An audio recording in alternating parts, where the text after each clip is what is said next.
सुधा, सुधा, मला बोलायचे सुद्धा तुझ्या बरोबर. का आलायस तू आता इथं आणि काय राहिलंय बोलायचं?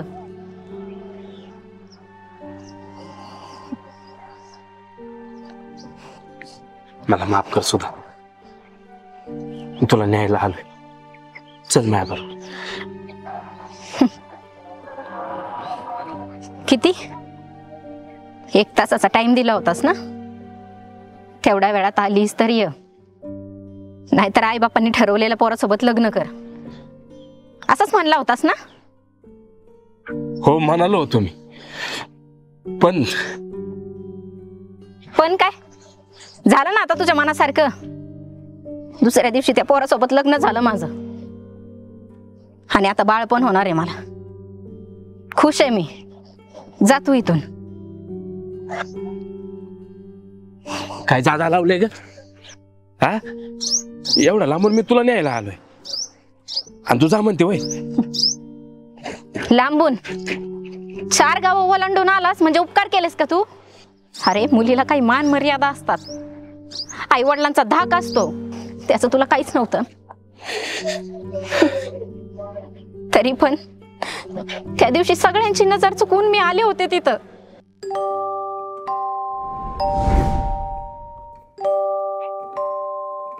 काय ग सुधा, किती घाबरले मी. आणि असं भूतासारखं काय अंगावर आलीस? आणि बॅग बिग घेऊन कुठे चालली तू? हळू बोल की जरा, का आता अख्खं गाव जाग करतीस? हा पण तू चालली कुठं? आता तर आपलं कॉलेज पण नाहीये, क्लास पण बंद आहेत. हा, लग्नाच्या खरेदीला चालली वाटतं. नाही ग सुप्रे, मग मी आमचं घर सोडून चालली कायमची. काय?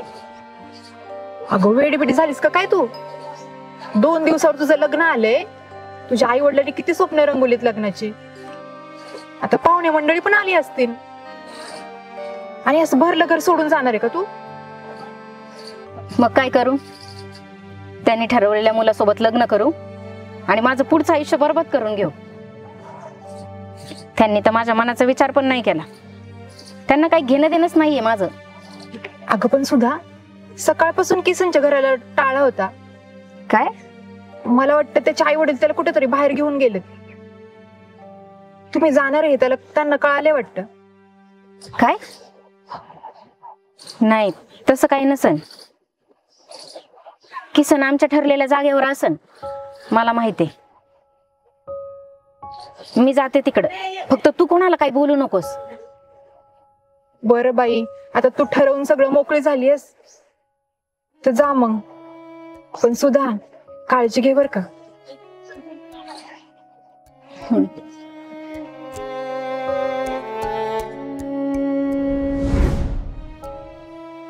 मी लय वाट पाहिली तुझी, पण तू नाही आलास.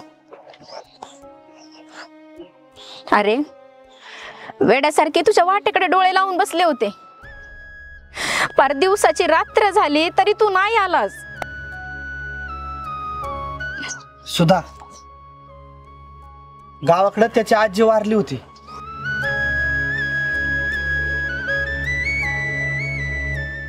म्हणून त्याला त्याचे घरचे घेऊन गेले होते. 2 दिवसांनी येऊन बघितलं तर तवर तुझं लगीन झालं होतं. म्हणजे याचं सगळंच संपलं होतं. हे तुला सांगायचं नाही म्हणून मी बोललो. बोला तुम्ही दोघं. सुधा, अगं त्या दिवशी मी आलो तेव्हा सगळं संपलं होतं. समजे का तुला शोधलं, पण तू कुठं दिसले नाही मला.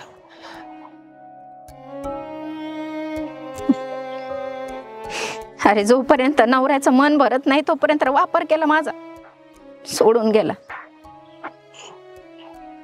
तुझ्याकडे यायचा विचार पण केला मी, पण तेव्हाच मला कळलं मी गरोदर आहे.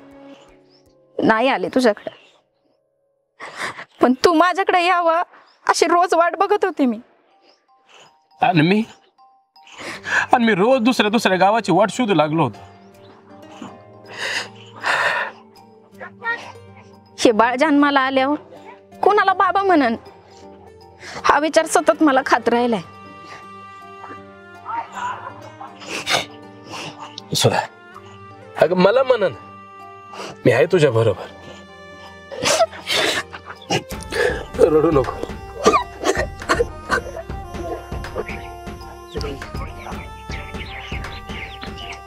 शेवटी कित्येक गावा वालांडून जऱ्यानं समुद्राची भेट घेतलीच.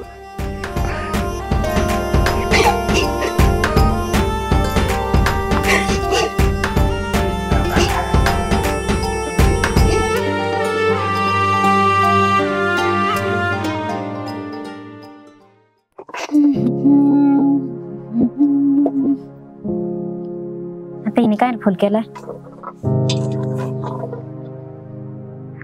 हा सुप्रे, बोल ना. काय? हे नको बाबा, मी नाही आज येत. अग काय नाही, मी आज फक्त ना आराम करणार आहे मस्तपैकी. मला नाही हिंडायचं पुढे आज. हा नाही बाबा, मी नाही येत. तुम्ही तुमचं बघा काय ते. हा ठेव का? हा.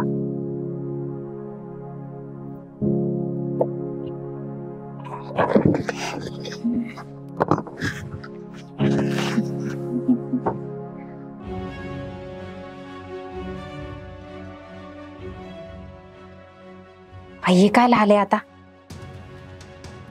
याचं बोलणं ऐकण्यापेक्षा त्या सुप्रिका गेलेलं बरं आहे.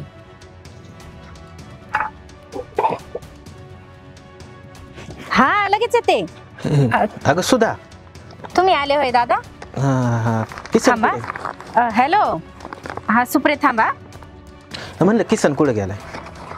ते होय, ते मुंबईला गेलेत. मुंबईला होय? हा. बरं मला पाणी देते का थोडस? पाणी? हा थांब. हॅलो. हा थांबा, आले 1 मिनिटात. थांबा, मी 1 मिनिटातच आले बरं का. हा लगेच येते मी. बरं.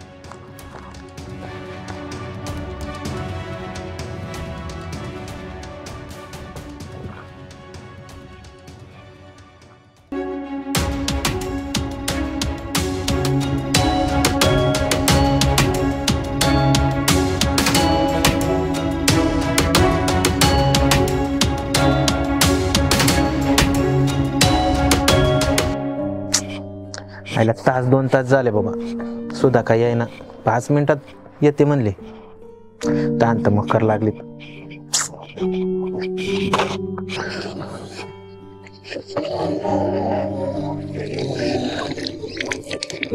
दाद्या,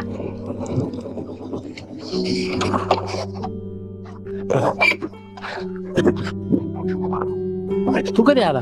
अरे मी 1-2 तास झालं रे आलेलो. 2-2.5 तास झालं? हा ना. सुद्धा कुठे गेली? ती सुद्धा आता मला म्हणली 5 मिनिटात आले, पण ती काय आली नाही रे अजून. 5 मिनिटात येते म्हणली? हा ना. मग इथं काय करत होतो? अरे माझं एक ताण लागली होती, म्हणलं पाणी प्यावं. ते चांगलं पाणी. अरे ते मग गटरमधलं पाणी पितात काय? तुला घर काय पेटलंय काय? अरे ती सुद्धाला गडबड होती रे जरा, मग ते दार लावून गेली. तिला गडबड होती दाद्या. तुझं घर नाही का हे? नाही नको म्हणलं तर अरे हे काय पाणीच आहे, म्हणलं प्यावं आपलं. चल.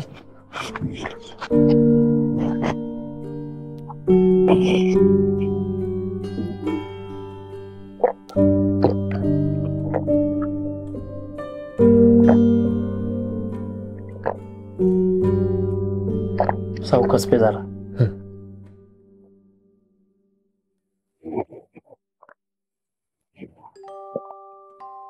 एवढी ताण लावली ती दाद्या, कडी उकडून पाणी प्यायचं ना.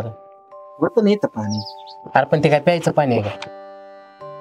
बरं दाद्या, बाकी कसं आहे रे गावाकडं? गावाकडे चांगलं चाललंय. पण आईचंच बरं नाही रे आता.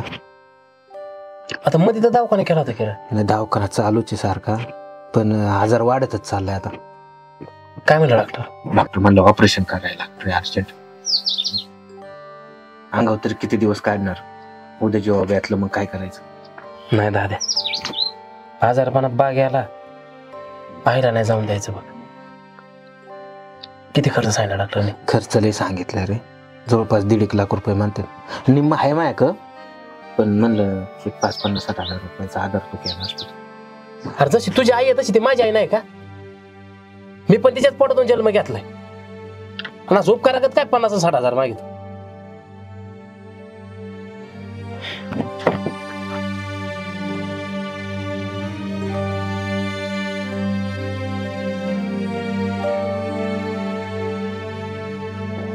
दात्या कुठे रे? हा ते तुझ्याकडे पैसे ठेवलं होतं ना मी. हा त्याच्यासाठीच. त्यातले 1 लाख रुपये घेऊन ये जरा लवकर. हा जरा अर्जंट आहे, लवकर ये जरा. कशाला लागतात तुम्हाला 1 लाख रुपये? कशाला लागतात म्हणजे? मला माझ्या भावाला 1 लाख रुपये द्यायच्यात. तुला काय प्रॉब्लेम आहे? हा यांना गरज लागल्यावर इथं येतात, तसं नाही यांना घर सुचत. सुधे जरा तोंड सांभाळून बोल. आणि कोणाशी बोलते याचा पान ठेव. अरे गेलं 2 तास झालं माझा भाऊ दारात उभा आहे, त्याला पान ना त्याचा कुठं झक मारली तरी तू. माझी मला काम आहेत. एवढे कामाचे का तू? अरे स्वतःच्या घरचे आले की जेवण देशील, पाणी देशील, त्यांच्या पुढं पुढं करशील. आणि माझ्या घरचे आले आग लागते का तुला? होय. अरे तुझ्या पाय घर सोडलं मी. तुम्हाला काही लय पुळ काय यायला लागलाय? काय केलं यांनी तुमच्यासाठी? तुला सांगू, एका ठोक्यात आवड पाडेल तुला मी. किसन जाऊ दे, उगा मायामुळं तुमच्या घरात बांधू नको. काय माझं तुझं लावलं? अरे आता ह्याच्या पाय घर सोडलं मी. जाऊ दे, नसेल पैसे तर मी माया करतो ऍडजस्ट, राहू दे. तू या पाय घर सोडलं. आजारपणात बापाला बघता आलं नाही, हा पण आता नाही होऊन देणार मी. आता मी 1 लाख रुपये देणार माझ्या भावाला. देणार म्हणजे काय? हे बघा, द्यायचं असेल तर द्या, मी तुमच्या सोबत बोलणार नाही इथून पुढं. हे जा नको बोल, पळ. नाही बोलत. आपसाला लागले काय तू?